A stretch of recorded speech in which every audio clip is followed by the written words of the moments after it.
potentially dangerous weather situations or other emergencies, specially built receivers are automatically activated to warn of the impending hazard.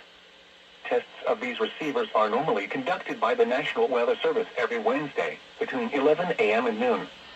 Reception of this program and the warning alarm will vary at any given location.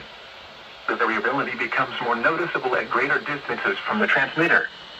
To provide the most consistent warning service possible, the warning alarm will be activated for warnings, selected watches, and other environmental emergencies affecting the following North Carolina counties: Alamance, Alexander, Allegheny, Anson, Berkey, Cabarrus, Caswell, Chatham, Davidson, Davie, Durham, Edgecombe, Forsyth, Franklin, Granville, Greene, Guilford, Halifax, Harnett, Hoke, Iredell, Johnston, Lee, Martin, Montgomery, Moore, Nash, Northampton, Orange, Person, Pitt, Randolph, Richmond, Rockingham, Bryan, Scotland, Stanley, Stokes, Surrey, Union, Vance, Wake, Warren, Wayne, Wilkes, Wilson, and Yadkin.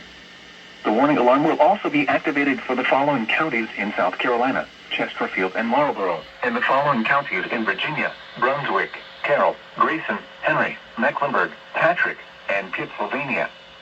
This includes the independent cities of Galax, Martinsville, and Danville. Repeating, the National Weather Service has just activated the public warning alarm tone in the test of the weather radio's warning alarm system.